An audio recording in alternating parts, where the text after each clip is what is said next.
Fitness on SHUPirates.com, brought to you by Adidas. As always, I'm strength and conditioning coach Angelo Gingerelli. Last week, I took you through a whole week of breakfast. We looked at everything you can eat over a 7-day period, how you can get your day off to a healthy and nutritious start.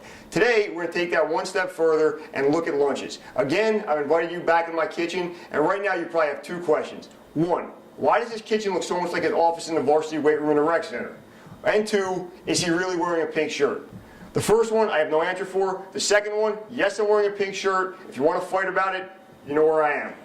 Going out to lunch, it can be a disaster for some people. Fast food, not always the best decision, and eating out in restaurants are usually packed with calories, fat, and preservatives. One of the best options for making sure you have a healthy lunch is to bring it from home. But I realize for a lot of working people, that's not possible to make your lunch every morning when you're rushing out, fighting New Jersey rush hour traffic every day, and trying to get to work on time. So what I personally like to do is every Sunday night, I listen to WSOU, catch up on all the sports talk going on out there, and I make my lunches for the entire week. I make 5 lunches every Sunday night, and I'm set up for the entire week. Now today we're going to take a look at peanut butter and jelly. I do this with various different kinds of lunches. Some weeks I do lunch meat, turkey, ham, roast beef, all good choices. But the recession's hitting me kind of hard, and to paraphrase Mobb Deep, when the dough get low, the lunch meat goes. So we're looking at peanut butter and jelly this week, just an all-out American classic. One of the biggest decisions when you're making a sandwich is your bread selection. Generally, you want to go with the darkest bread you can find. This is some normal whole wheat, but there's a ton of great choices out there. There's bran, there's oat bran, there's 10 grain, there's 12 grain. I personally think 12 grain is a bit much. I'd like to stick to 10 grain and under, and this is some standard whole wheat.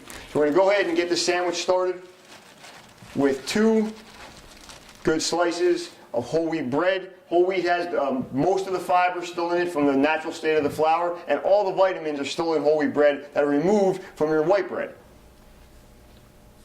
We're going to go ahead, this is some creamy peanut butter, Chunky's available.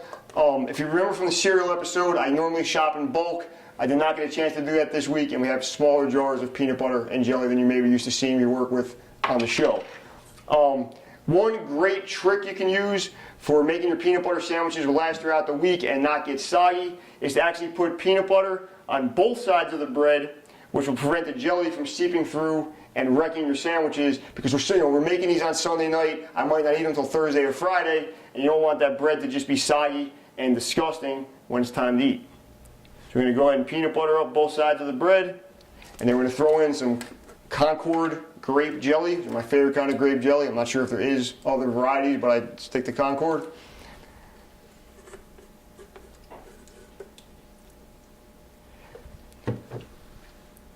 And the one thing about, the one negative about bringing your lunch to school or work is you do miss some of the social aspects you get out of going out to lunch with your friends or coworkers. And if you're like me, one of the most popular guys in the athletic department, I'm constantly turning down invitations from some of the most popular guys here. Head coaches you all know and love, Chris Zeiter, Rob Shepard. They're always asking me, Angelo, please come out to lunch with us. We're going to Chili's or we're going to Fridays. We're going to have a good time at lunch. And like, no guys, I got my own peanut butter and jelly. I'm sticking to my training plan and trying to get in the best shape I've been in my whole life. The other thing that happens with lunch is this. It does get kind of boring. So what you might be thinking is, how many days in a row can this guy eat peanut butter and jelly and not just get bored out of his mind? Well, the answer to that is to keep it interesting. You could change the jelly. You could substitute bananas for jelly. You can go peanut butter and honey, which is a nice sweet treat every once in a while. You can definitely change up your bread selections and keep that peanut butter and jelly choice, interesting every day. Another thing I like to do is this. As good as this is, as much of a classic sandwich as your square or rectangle bread is, even as a grown man, there's nothing quite like cutting a sandwich into fun shapes.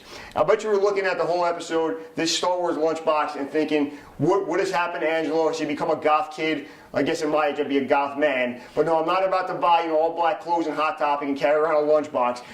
Someone very special gave me this for Christmas. I'll show you guys what it is. It's a commemorative lunchbox with some sandwich cutters in them, Star Wars shaped. We have the Millennium Falcon. We have a TIE Fighter. So if I was making 2 sandwiches, we can have a sandwich fight, if you will. But we're going to stay on the good side of the force and go ahead and use the Millennium Falcon sandwich shape. We're going to push that right down through. We're going to remove the crust.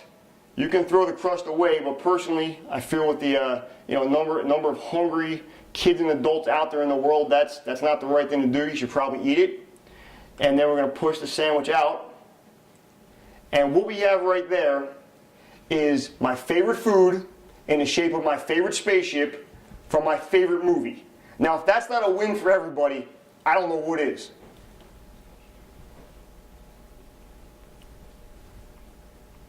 That is good. Okay, so real quick before we wrap up, you might be worried about the fat content in peanut butter. It is a high energy food. There's a lot of calories. There's a significant amount of fat in it, but can offset that by pairing it with some low fat yogurt or some fresh fruit and drinking plenty of water. And it's a great high energy, high impact, high protein lunch to get you all the way through to dinner. Thanks a lot. I'm Angelo Gingerelli, and keep watching Realistic Fitness on shupirates.com.